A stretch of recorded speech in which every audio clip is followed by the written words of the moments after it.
Chapter 7. Apostolic Fears. I am afraid that just as Eve was deceived by the serpent's cunning, your minds may somehow be led astray from your sincere and pure devotion to Christ. 2 Corinthians 11:3.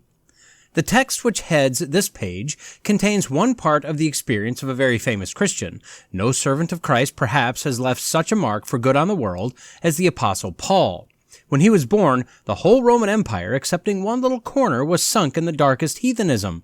When he died, the mighty fabric of heathenism was shaken to its very center and ready to fall. And none of the agents whom God used to produce this marvelous change did more than Saul of Tarsus after his conversion. Yet even in the midst of his successes and usefulness, we find him crying out, "I am afraid." There is a melancholy ring about these words which demands our attention. They show a man of many cares and anxieties. He who supposes that Paul lived a life of ease because he was a chosen apostle, worked miracles, founded churches, and wrote inspired epistles, has yet much to learn. Nothing can be more unlike the truth. The 11th chapter of the second epistle to the Corinthians tells a very different tale. It is a chapter which deserves attentive study, partly from the opposition of the heathen philosophers and priests whose craft was in danger, partly from the bitter hatred of his own unbelieving countrymen, partly from false or weak brethren, partly from his own thorn in the flesh. The great apostle of the Gentiles was like his master, a man of sorrows and familiar with suffering. Isaiah 53:3. But of all the burdens which Paul had to carry, none seems to have weighed him down so much as that to which he refers when he writes to the Corinthians, "My concern for all the churches." 2 Corinthians 11:28.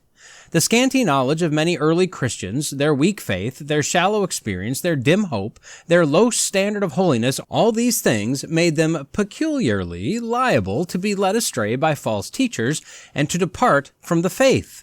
Like little children, hardly able to walk, they required to be treated with immense patience. Like exotic plants in a hothouse, they had to be watched with incessant care. Can we doubt that they kept their apostolic founder in a state of constant, tender concern? Can we wonder what he says to the Colossians, "How much I am struggling for you," and to the Galatians, "I am astonished that you are so quickly deserting the one who called you by the grace of Christ and are turning to a different gospel? You foolish Galatians, who has bewitched you?" Colossians 2:1, Galatians 1:6, and 3:1. No attentive reader can study the epistles without seeing this subject repeatedly cropping up, and the text I have placed at the head of this paper is a sample of what I mean. I am afraid that just as Eve was deceived by the serpent's cunning, your minds may somehow be led astray from your sincere and pure devotion to Christ. That text contains three important lessons which I wish to press on the attention of all my readers. I believe in my conscience they are lessons for the times. First, the text shows us a spiritual disease to which we are all susceptible and which we ought to fear. That disease is corruption of our minds. I am afraid your minds may somehow be led astray. Secondly, the text shows us an example which we ought to remember as a beacon. Eve was deceived by the serpent's cunning. Thirdly, the text shows us a point about which we ought to be especially on our guard. That point is being led astray from sincere and pure devotion to Christ. The text is a deep mine and is not without difficulty, but let us go down into it boldly and we shall find it contains much precious metal. First, then, there is a spiritual disease which we ought to fear, minds that are led astray. I take minds that are led astray to mean injury of our minds by the reception of false and unscriptural doctrines in religion, and I believe the sense of the apostle to be, I am afraid that your minds would partake of erroneous and unsound views about Christianity. I am afraid that you should receive as truths principles which are not the truth. I am afraid that you would depart from the faith once delivered to the saints and embrace views which are intrinsically destructive of the gospel of Christ. The fear expressed by the apostle is painfully instructive and at first sight may create surprise. Who would have thought that under the very eyes of Christ's own chosen disciples, while the blood of Calvary was hardly yet dry, while the age of miracles had not yet passed away, who would have thought that in a day like this there was any danger of Christians departing from the faith? Yet nothing is more certain than that the secret power of lawlessness began already to work before the apostles were dead. 2 Thessalonians 2:7. Even now, says John, many antichrists have come, 1 John 2:18. And no fact in church history is more clearly proved than this, that false doctrine has never ceased to be the plague of Christendom for the last 18 centuries. Looking forward with the eye of a prophet, Paul might well say, I am afraid. I am not only afraid of the corruption of your morals, but of your minds. The plain truth is that false doctrine has been the chosen device which Satan has employed in every age to stop the progress of the gospel of Christ. Finding himself unable to prevent the fountain of life from being opened, he has labored incessantly to poison the streams which flow from it. If he could not destroy it, he has too often neutralized its usefulness by addition, subtraction, or substitution. In a word, he has led astray men's minds. False doctrine soon spreads throughout the early church after the death of the apostles, despite what some may wish to say of the early church's purity, partly by strange teaching about the Trinity and the person of Christ, partly by an absurd multiplication of newfangled rituals, partly by the introduction of monasticism and a man-made asceticism. The light of the church was soon dimmed and its usefulness destroyed. Even in Augustine's time, rituals grew to such a number that the state of the church was in a worse case concerning this matter than were the Jews. Here was the leading astray of men's minds. False doctrine in the Middle Ages so completely spread throughout the church that the truth as it is in Jesus was nearly buried or drowned. During the last 3 centuries before the Reformation, it is probable that very few Christians in Europe could have answered the question, what must I do to be saved? Popes and cardinals, archbishops and bishops, priests and deacons, monks and nuns were, with a few rare exceptions, steeped in ignorance and superstition. They were sunk into a deep sleep from which they were only partially roused by the earthquake of the Reformation. Here again was the leading astray of men's minds. False doctrine, since the days of the Reformation, has continually been rising up again and marring the work which the Reformers began. Neologianism in some districts of Europe, Socinianism in others, formalism and indifferentism in others have withered blossoms which once promised to bear good fruit and made Protestantism a mere barren form. Here again has been the leading astray of the mind. False doctrine, even in our own day and under our own eyes, is eating out the heart of the church and endangering her existence. One school of professors does not hesitate to avow its dislike to the principles of the Reformation and travels over the sea and land to Romanize the establishment. Another school, with equal boldness, speaks lightly of inspiration, sneers at the very idea of a supernatural religion, and tries hard to cast overboard miracles as being useless extra weight. Another school proclaims liberty to every shade and form of religious opinion and tells us that all teachers are equally deserving our confidence, however heterogeneous and contradictory their opinions, so long as they are only clever, earnest, and sincere. To each and all the same remark applies. They illustrate the leading astray of men's minds. In the face of such facts as these, we may well remember the words of the apostle in the text which heads the paper. Like him, we have abundant cause to feel afraid. Never, I think, was there such a need for English Christians to stand on their guard. Never was there such a need for faithful ministers to proclaim a loud warning. If the trumpet does not sound a clear call, who will get ready for battle? 1 Corinthians 14:8.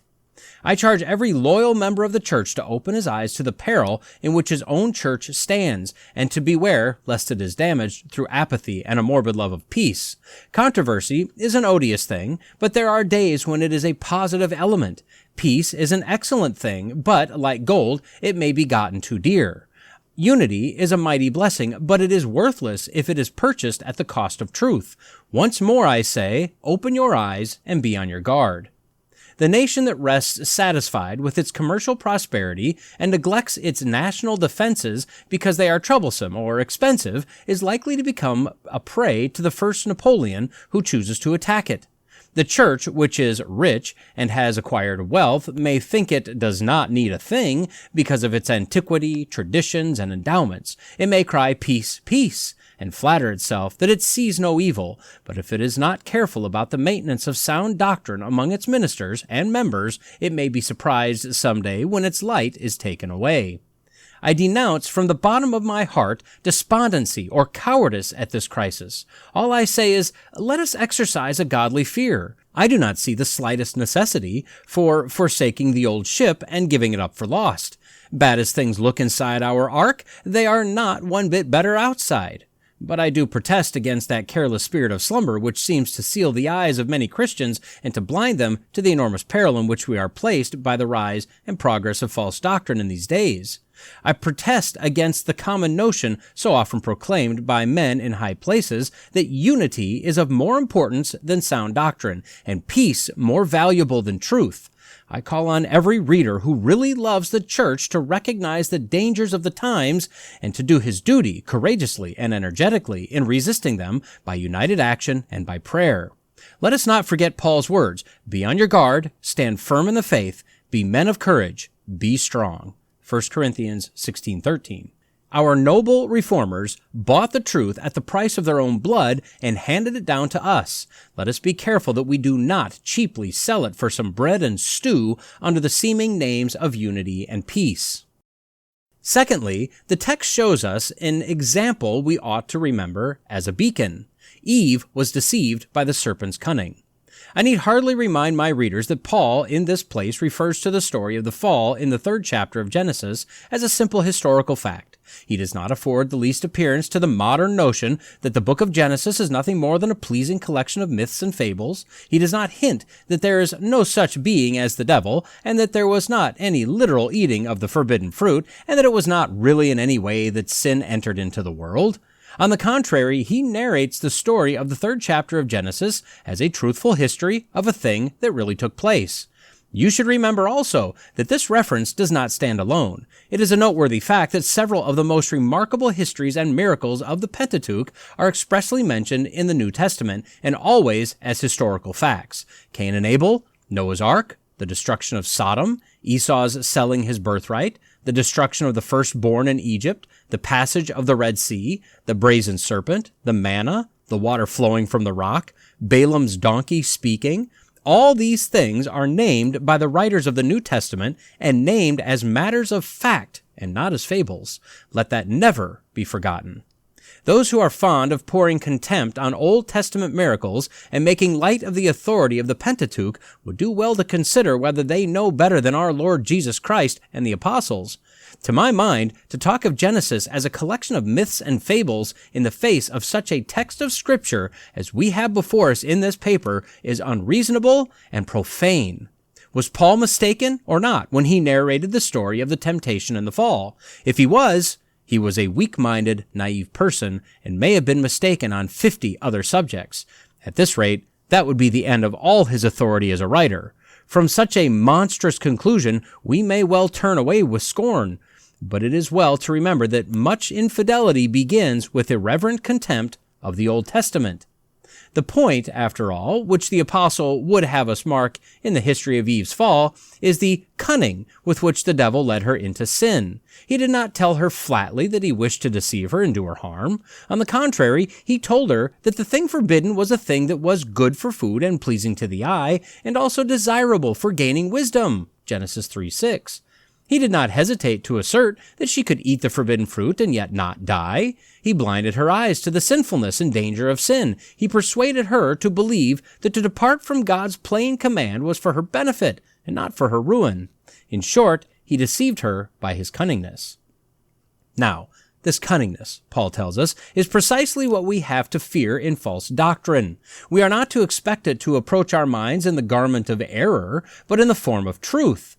Counterfeit money would never become currency if it did not appear like the real thing. The wolf would seldom get into the fold if he did not enter it in sheep's clothing.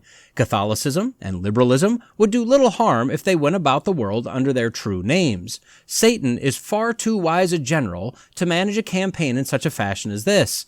He employs fine words and high-sounding phrases such as Catholicity, apostolicity, unity, church order, sound church views, ecumenicalism, free thought, broad sense, kindly judgment, liberal interpretation of Scripture, and the like, and thus affects a lodging place in unwary minds, and this is precisely the cunningness which Paul refers to in the text. We need not doubt that he had read his master's solemn words in the Sermon on the Mount. Watch out for false prophets. They come to you in sheep's clothing, but inwardly they are ferocious wolves. Matthew 7:15. I ask your special attention to this point. Such is the naivety of many Christians in this day that they actually expect false doctrine to look false, and will not understand that the very essence of its mischievousness, as a rule, is its resemblance to God's truth. A young Christian, for instance, brought up from his cradle to hear nothing but evangelical teaching, is suddenly invited someday to hear a sermon preached by some eminent teacher of semi-Catholic or semi-skeptical opinions. He goes into the church, expecting in his simplicity to hear nothing but heresy from the beginning to the end. To his amazement, he hears a clever, eloquent sermon containing a vast amount of truth and only a few drops of error. Too often a violent reaction takes place in his unsuspicious mind. He begins to think his former teachers were narrow and uncharitable, and his confidence in them is shaken, perhaps forever. Too often it ends with his entire perversion. And at last he is enrolled in the ranks of the legalists, ritualists, or the liberals. And what is the history of the whole case? Why, a foolish forgetfulness of the lesson Paul puts forward in this text. As Eve was deceived by the serpent's cunning, so Satan charms unwary souls in our century by approaching them under the garb of truth.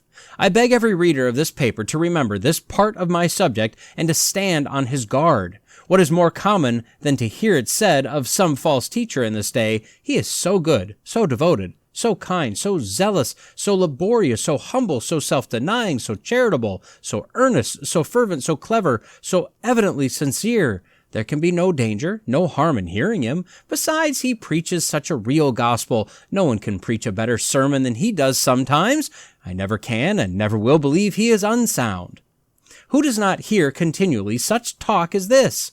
What discerning eye can fail to see that Christians expect unsound teachers to be open vendors of poison and cannot realize that they often appear as angels of light and are far too wise to be always saying all they think and showing their whole hand and mind? But so it is. Never was it so needful to remember the words, Eve was deceived by the serpent's cunning.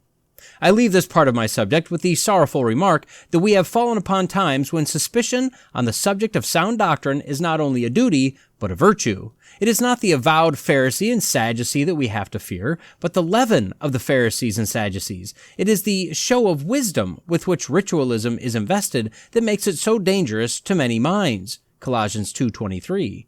It seems so good and fair and zealous and holy and reverential and devout and kind that it carries away many well-meaning people like a flood.